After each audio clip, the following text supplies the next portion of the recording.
Hi everyone, this is part 3 of our Babymoon adventure in Portugal.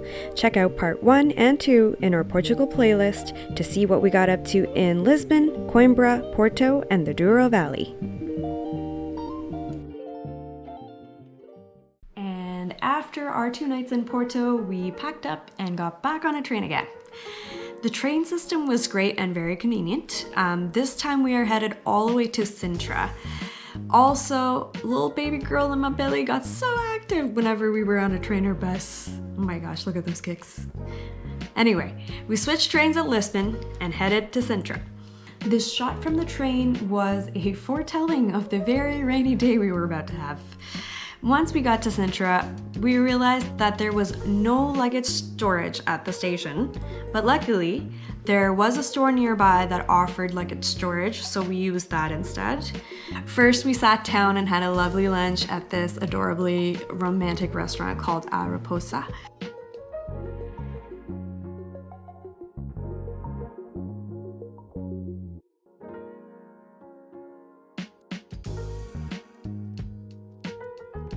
And then we headed out into the rain to find Casa Piraquita, a charming and historic pastry shop known for its delicious traditional Portuguese pastries, particularly the famous quejadas de Sintra. We sat down in this tiny crowded shop for some coffee and some delicious desserts.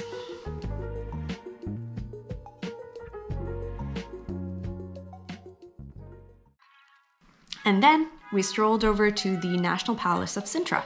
It was quite a rainy day, so we spent a lot of time inside exploring the castle with the audio guide in hand, which again was actually an app on our phones, very informative and very detailed. The National Palace of Sintra is a historic palace and one of the most popular tourist destinations in Portugal. The palace was originally built in the 10th century as a Moorish fortress, but was later expanded and remodeled by Portuguese kings. It served as the royal residence until the 19th century and is now open to the public as a museum. The palace is surrounded by beautiful gardens and offers stunning views of the surrounding countryside.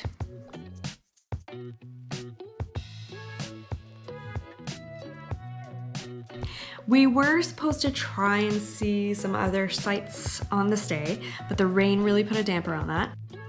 The only other thing we ended up doing was to have some traditional Portuguese cherry liqueur called ginja in a chocolate cup before the rain started up again.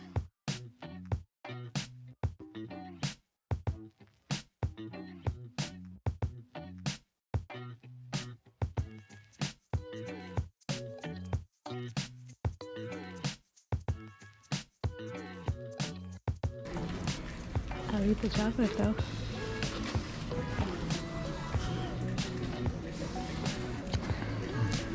Thank you.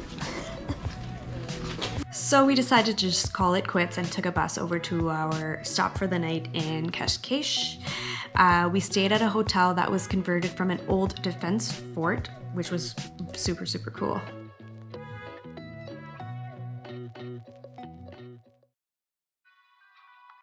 On the next day, we woke up and started our day by checking out the area around our hotel on the Cascais Marina.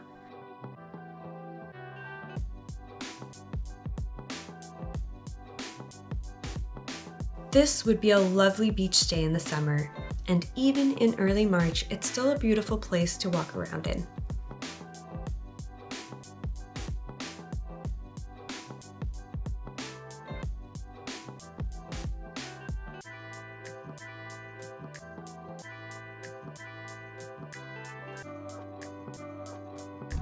That's the little section where we had our dinner last night, right?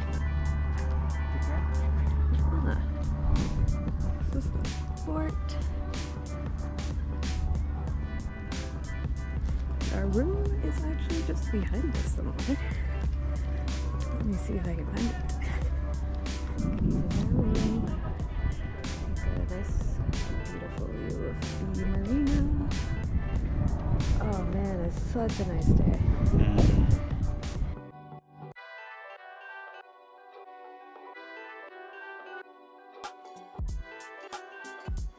Our interesting hotel even has direct access to the marina, along with some great art installations, shops, and restaurants.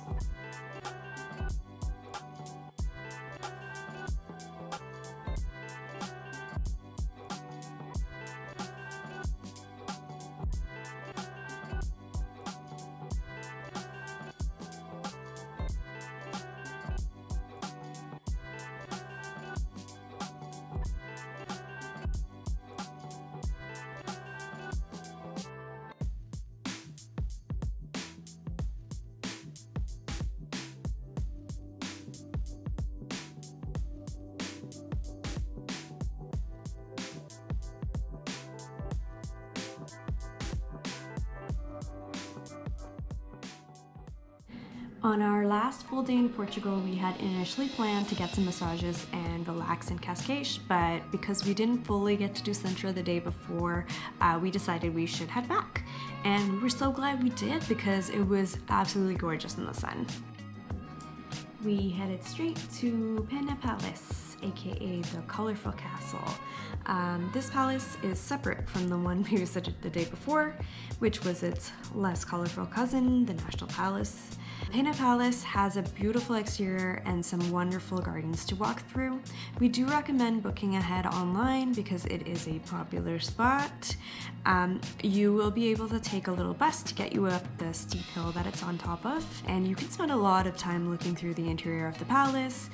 We did the audio guide on our phones, but again, it's quite long, so it's up to you how much information you want to take in. You can speed along it, but you can definitely spend a couple of hours just walking through the inside of this palace, as well as the gardens outside, which are also very pretty.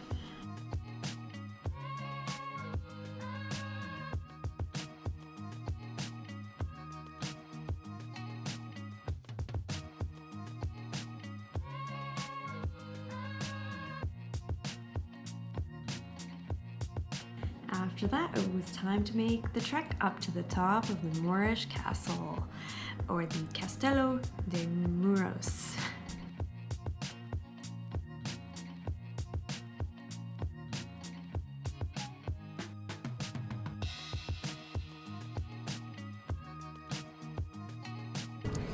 Hot chocolate! Hot chocolate on our way up. Ta-da. Energy. So there are a lot of steps and climbing and walking involved here. So we took it very slow, took our time, rested a lot. Obviously I was probably not up to my standard fitness levels, but this was still very doable with some comfortable shoes and lots of breaks. And the views from up here were so gorgeous. It was definitely worth the walk up to the castle. We do recommend doing it for sure.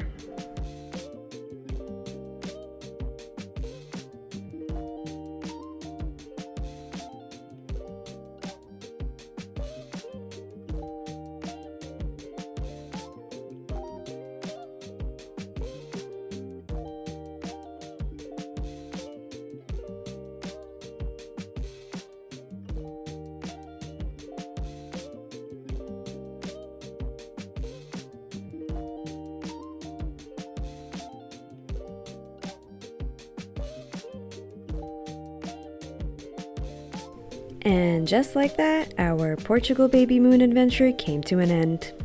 We left this last relaxing trip before the chaos of having a kid began. We hoped you liked coming along with us.